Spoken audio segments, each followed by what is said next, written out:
In the history of the universe, there have been many fundamental questions, like, what's the meaning of life? What really killed the dinosaurs?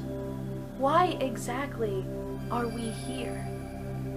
And most importantly, which is the best Toy Story? In this video, I plan to answer that last question.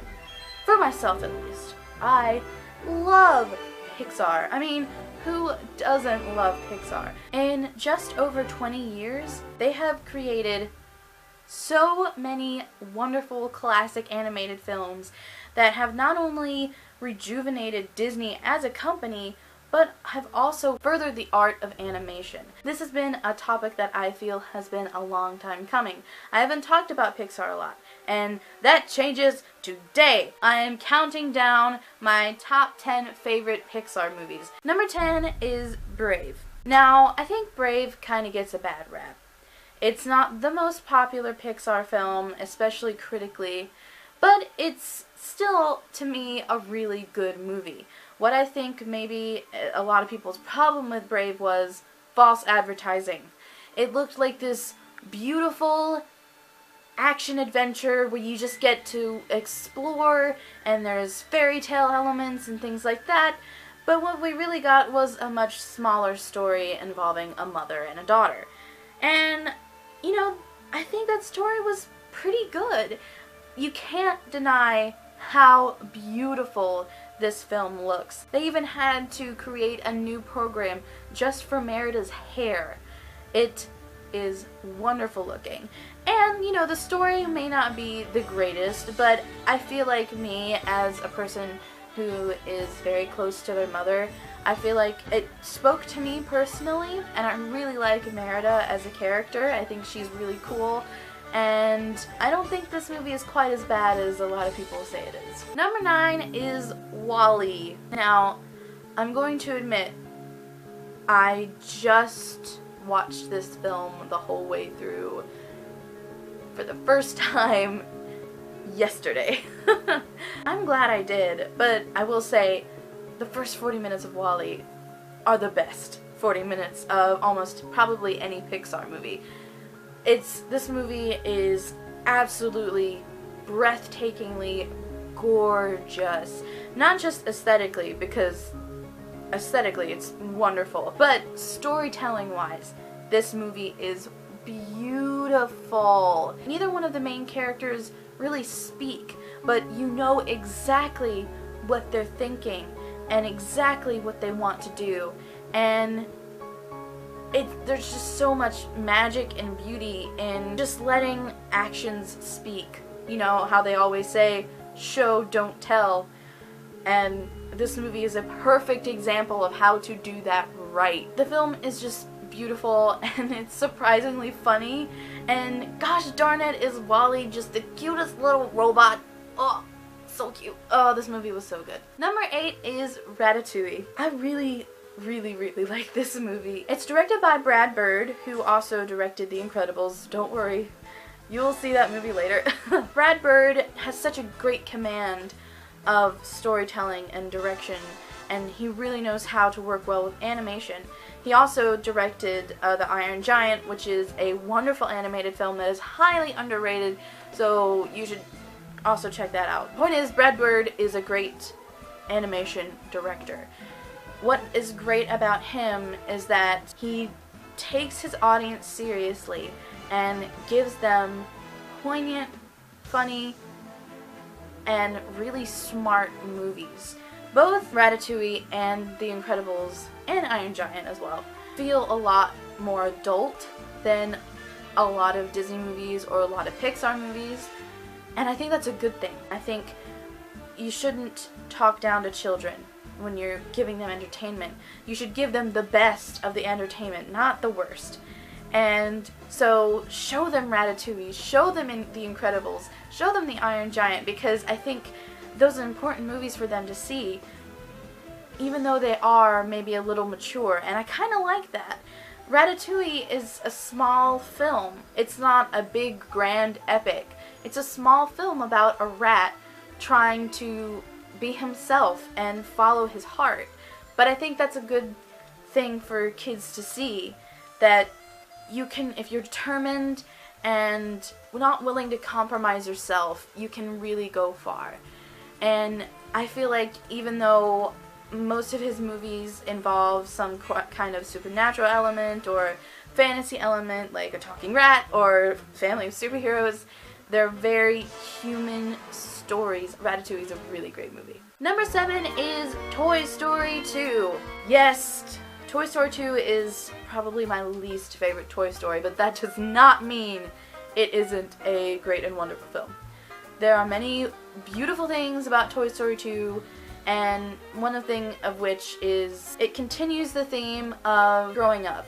The Toy Story films are just all about getting older, growing up, and this introduces the concept of what's going to happen when Andy finally grows up and doesn't want to play with these toys anymore. It's very bittersweet, and that's perfectly personified by the character Jessie, who is a wonderful character. It's one of the best sequels ever of any movie, and Pixar really proved that they can go back to material, revisit it, and expand upon it. Number 6 is Inside Out. This is the film that has kind of rejuvenated Pixar. After 2010, when Toy Story 3 came out, they kind of went into a bit of a slump. They had Cars 2, their really first critical failure.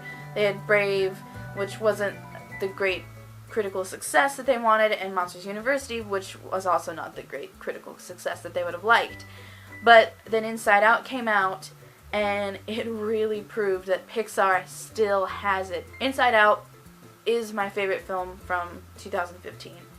It is beautiful, it is poignant, it is gorgeous, and I think it's a really important film for kids to see because it shows that it's okay to be sad. A lot of things tell kids that you should just be happy. Being happy is awesome, being happy is great, and it is great to be happy.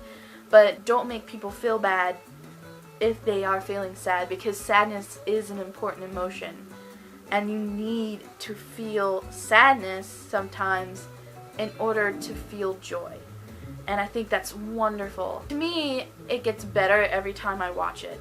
I feel more emotionally invested, more emotionally connected every time I watch it. And that's why it's so high on the list, even though it's so new. It's not even a year old yet. Ugh! It's so good. Who's the friend that likes to play ping pong, ping pong? Number 5 is The Incredibles. Yeah, The Incredibles is Brad Bird's first Pixar film, and it is such a delight and so much fun and so just wonderful. I love this movie. So first off, it's really fun. It looks great. This is really the first time that Pixar had human characters as their main character. The Incredibles really took Pixar into a different place. I think The Incredibles is just a really fun movie, but it also deals with self-acceptance, and I really like movies, especially animated movies, especially kid movies or family movies that deal with the theme of self-acceptance, because I think that's a really, really important theme. Be yourself. It's okay to be yourself. It's okay to accept yourself for who you are. I think that's a really, really important message, and I think it's really good that Pixar was able to put that into such a fun adventure. By the way, End of Mode is Bae. I love you. I want to be you. I'm short enough, probably, to be you. I love you. Number 4 is Toy Story, the Pixar film that started it all. This movie is a game changer. This is the first full-length, fully computer animated film. Pixar proved that they can tell a relatable, funny, poignant, heartfelt, great story for the family, for everyone to enjoy, and not use traditional animation. And it changed animation probably forever. This is a great movie, almost a perfect movie. If you don't like Toy Story, come on. What is wrong with you? Number 3 is Toy Story 3. Yep, Toy Story 3 is my favorite Toy Story. I know a lot of people have said that it's just kind of a retread of Toy Story 2 and that maybe it's emotionally manipulative. And I can see where that criticism is coming from. But I think, to me, it's the Toy Story that I was most emotionally invested in. A lot of the appeal of Toy Story 3 is that I've grown up just like Andy. When Toy Story came out, I was, 3 or 4? When Toy Story 3 came out, I was in my 20s. And so I've grown up a lot. And I can really connect with that Andy character now as an adult. And it's so relatable. It really had me crying every time I see it. Not really the part where they're, spoilers, where they're about to be incinerated, and thankfully they were not. But mostly the part where Andy gives away the toys. And the part where he kind of plays with them, with Bonnie, and passes them on to her. And it's really bittersweet. It's sad because the toys are losing the kid that they had loved for so long. But they're getting a new kid who's going to love them just as much. And they're going to be fine. But it's still sad. And it just shows that growing up is hard. Because growing up is hard. And it's a beautiful movie. It's so good. Number 2 is Finding Nemo. This movie is so good. Talk about beautiful. This movie is gorgeous aesthetically. So beautiful. So many colors, so many textures. The animation is just great and wonderful. It's such a beautiful film aesthetically. Character-wise and story-wise, it's also beautiful. You have these memorable, lovable characters like Marlin, Nemo, Crush, and of course, everyone's favorite, Dory. Cannot wait for Finding Dory, by the way. It's going to be awesome. Then you have this beautiful father-son tale. What Pixar is really great at is taking very human and sometimes a little bit adult themes and making them accessible and digestible for everyone.